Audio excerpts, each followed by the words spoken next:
My mother-in-law never missed a chance to mock my tastes, always deeming me plain and cheap in her eyes, as she's accustomed to the finer things. She'd often jest that a woman like me, who prefers practicality over luxury, wasn't deserving of her son's hand in marriage. Then came the day when her disdain for my wardrobe reached a new low.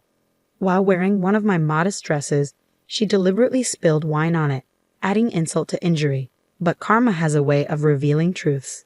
When confronted with her own hypocrisy, my mother-in-law, who had been so quick to label me cheap, was left speechless. My name is Isabel, a 28-year-old housewife, happily married to James for 2 years. Though our family is yet to expand, we relish in the simple joys of our carefree life together. Life with my gentle husband flows smoothly, and we're contemplating expanding our family soon. Yet, amidst this bliss, my relationship with my mother-in-law, Kate, remains strained. From the moment we wed, her criticism has loomed large, and even after 2 years, our bond remains fragile. I've made efforts to bridge the gap, but her reluctance is palpable. When my son decided to marry, I pondered what sort of woman he'd choose. She's rather plain, isn't she? Not much charm to speak of. Maybe I left a sour impression on my mother-in-law from the outset. Those were her initial words to me. Perhaps she was subtly implying that I didn't meet her standards as her son's spouse. My parents lead ordinary lives, my father toiling in an office, my mother dedicated to nursing. But to my mother-in-law, my humble background seemed incongruous. "Your mother has to work as well. It sounds like you had it rough," she remarked, her eyes filled with pity upon learning about my family. My mother-in-law, a lifelong homemaker, chuckled, claiming she'd never encountered such struggles. She boasted of her privileged upbringing in a wealthy household. "Since childhood, I've been accustomed to finer possessions than those around me. I never settle for anything less than the best. That's how I raised my son," she declared. I found myself at a loss for words in her presence, so I often masked my discomfort with a forced smile. It's undeniable that my taste leans towards simplicity, a stark contrast to my mother-in-law's penchant for glamour. She's perpetually adorned in lavish designer attire, accessories, and makeup. You have no eye for quality, do you? It's always about the budget, isn't it? What made my son pick her? I made sure he knew better. Her boasts inevitably sag into belittling remarks aimed at me. Ever since my husband and I tied the knot, my interactions with my mother-in-law have remained consistently strained. Yet, even amidst her occasional barbs, I've learned to brush them off with ease. Thankfully, both my father-in-law and husband extend warmth and kindness towards me, alleviating any need for concern on my part. And amidst this familial dynamic, there's another figure who's always greeted me with open arms. That person is my grandmother-in-law, my husband's grandmother via his father's side. Despite being well into her 80s, she's remarkably spry and hale. My in-laws own 2 luxurious houses aboard a grand yacht, with each residence occupied by different generations. The sight of these splendid mansions left me in awe upon my first visit. We got a good deal on the land, and the carpenter didn't charge us much, my father-in-law explained casually. "It's not as grand as you think," chuckled my grandmother-in-law, downplaying the extravagance. While my mother-in-law often boasts about her home and accomplishments, it's clear that much of it is owed to the hard work and success of my grandparents-in-law. Despite this, my grandmother-in-law remains humble and approachable, showing warmth and kindness towards me. Despite my mother-in-law's occasional irritations, I found solace in my relationship with my grandmother-in-law. "It's like having another granddaughter around. After all, there aren't any girls in our family," she remarked fondly, endearing herself to me. While I longed for harmony among us 3 women, reality didn't align with my hopes. Nevertheless, I cherished my bond with my grandmother-in-law. Though I didn't engage much with my mother-in-law, I found joy in spending time with my grandmother-in-law, whether it was sharing meals or enjoying tea outings together. One day, I received a call from my mother-in-law. "It's my birthday next month, and I've decided to host it at our place this year. I'd love for you to join the celebration with my son," she said, extending an invitation to her birthday bash. I readily accepted, promising to attend. "Let me fill you in. We're throwing a grand party this year to mark my 60th birthday. We'll have all our relatives and friends over," she continued. She then added, "I'd appreciate it if you dressed appropriately. While my son will be fine, I hope you won't stick to your usual attire. It would be rather embarrassing for me." With that, my mother-in-law emphasized the importance of dressing suitably and promptly ended the call. My mother-in-law's idea of dressing appropriately likely involved her favorite high-end designer labels. I felt perplexed as I didn't possess the wardrobe to match such standards. Upon discussing it with my husband, he reassured me, suggesting we opt for a slightly more formal attire. On the morning of my mother-in-law's birthday celebration, my husband and I headed to a department store to select a gift for her. My mother-in-law, with her penchant for luxury, would surely appreciate a lavish gift. Luckily, she wouldn't mind if I credited my husband for the choice, making our tasks simpler. After selecting the presents, we enjoyed a leisurely lunch before preparing to head to my in-laws. As we were about to leave, my grandmother-in-law called my phone.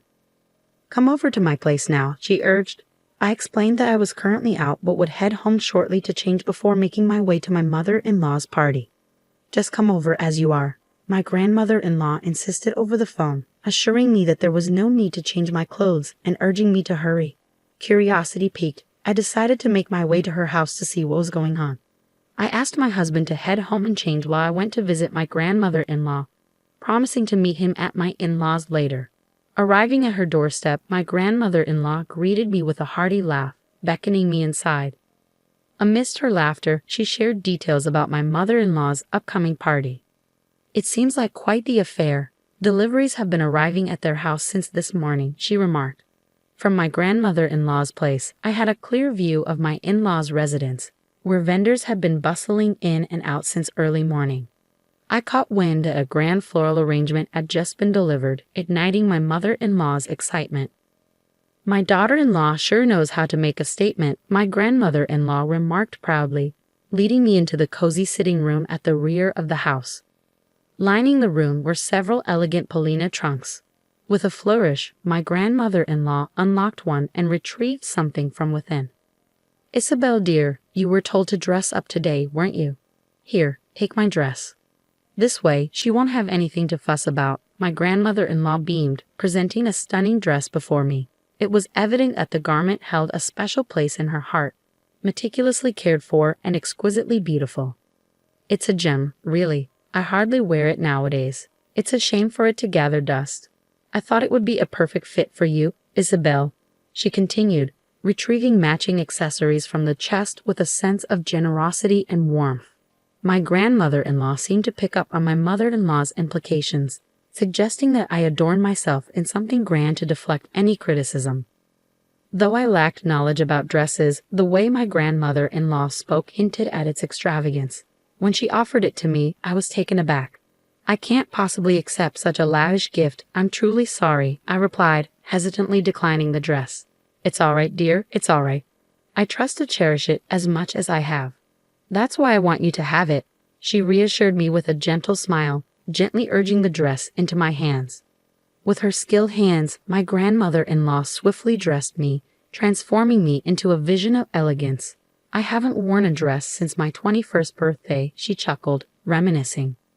"Isn't it a splendid occasion to dust off our fineries for such a fancy party?" As we chatted about the upcoming party, I was oblivious to the fact that the dressing process had concluded. Suddenly, a visitor arrived at my grandmother-in-law's. "I've arranged for this lovely lady to take care of your hair and makeup. You're in good hands," my grandmother-in-law declared, going the extra mile to call in a professional hairdresser for the occasion. "My dear granddaughter, I've always looked after you. It's only right I make sure you look your best," she expressed, her affection evident. Thanks to her efforts, I was adorned in glamour from head to toe, with her assurance that my mother-in-law would be impressed. Just as I finished my preparations, my husband called to say he had reached my parents' home. Expressing gratitude to my grandmother-in-law, I prepared to leave. "I'll join you shortly after changing," she bid me farewell, her kindness following me as I departed. My husband's eyes widened in surprise at my stunning attire as we entered my parents-in-law's home together. The hall was abuzz with my mother-in-law's relatives, the party already in full swing. Radiant in a bright red dress, my mother-in-law presided over the festivities with a joyful smile. "Happy birthday, mother-in-law," I greeted her warmly, presenting the gift I had carefully chosen. She scrutinized me from head to toe before leading me away from the crowd and into the kitchen. "What on earth are you wearing? I explicitly told you to dress appropriately," my mother-in-law chastised me, her tone sharper than usual, perhaps fueled by alcohol. With a sudden motion, she sloshed the contents of her wine glass onto my dress, the stain spreading quickly. "You brought this upon yourself by forcing that dress on," my mother-in-law continued, disregarding my distress and the ruined state of my attire. Her words dripped with disdain as she criticized my taste and disparaged those from less affluent backgrounds. She insisted I leave, deeming my outfit unfit for the occasion. "This belongs to your mother," I managed to utter, my shock palpable. I felt a wave of sadness wash over me, realizing that all the efforts my grandmother-in-law had put into preparing me for the event had been destroyed in an instant. "What about my mother? What nonsense are you spouting? In any case, I don't want you here today. Just leave my son and go home." My mother-in-law, oblivious to the situation, urged me to depart hastily.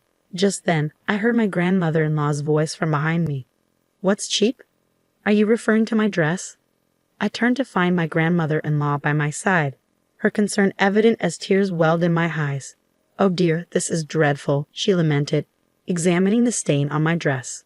Overwhelmed with remorse, all I could manage was a silent apology, bowing my head in shame. "It's okay," my grandmother-in-law reassured me, dabbing at the stain with a handkerchief to prevent it from spreading further. Meanwhile, my mother-in-law, now sobered and looking pale, observed the scene unfold. "If you attend to it like this, the stain won't worsen.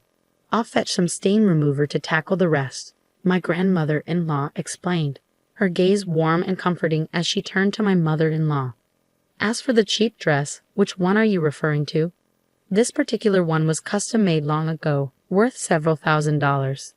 The fabric and craftsmanship are top-notch, just as you prefer," she added, earning an eye roll from my mother-in-law at the mention of the price. I, too, was taken aback by the revelation of its value, despite knowing it was of high quality. My grandmother-in-law's explanation of the dress's worth to my mother-in-law dripped with sarcasm. My mother-in-law, visibly more distressed than myself, struggled to find words in response. "I'm sorry, I didn't realize it was that valuable," she muttered, her attempt at an apology feeble. My grandmother-in-law's frustration towards my mother-in-law only grew. How can someone so oblivious to value dare to mock others?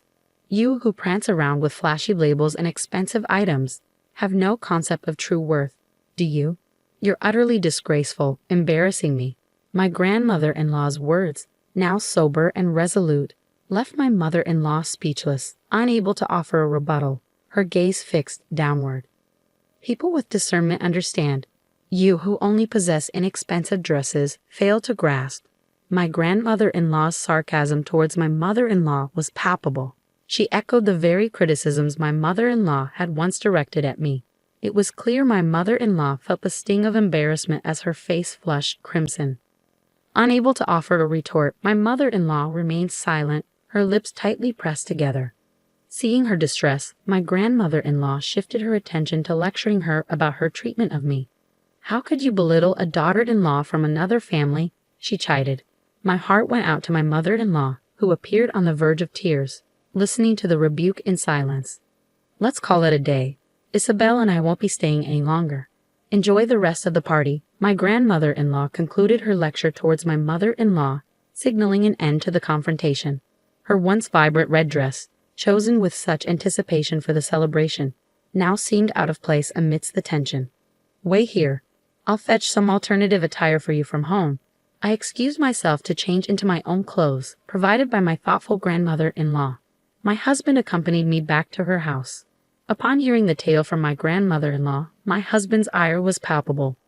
With the support of my grandparents-in-law, my husband, and myself, we departed my parents-in-law's residence and enjoyed a pleasant dinner with just the four of us, free from the worry of my mother-in-law's disapproval. Following the incident, both my husband and grandmother-in-law, furious with my mother-in-law's behavior, delivered another round of stern reprimands. They made it clear she was to steer clear of me and impose limits on her spending. It appeared my grandmother-in-law's words about the importance of humility had struck a chord. My mother-in-law's complexion paled, rendering her unrateable. Furthermore, my grandmother-in-law made a pointed declaration, vowing to bestow upon me all her dresses, jewelry, and prized possessions. She remarked sarcastically to my mother-in-law that it made little sense to entrust such items to someone lacking appreciation for their worth. Though I had refrained from commenting previously, it became evident that my grandmother-in-law harbored disapproval towards my mother-in-law's penchant for luxury. Later, with a mischievous grin, my grandmother-in-law revealed to me the dress stained with wine. It returned to me spotless. This revelation filled me with immense relief and gratitude. While I may still be learning about the finer aspects of quality, I have gleaned invaluable lessons from my grandmother-in-law, who embraced and accepted me wholeheartedly.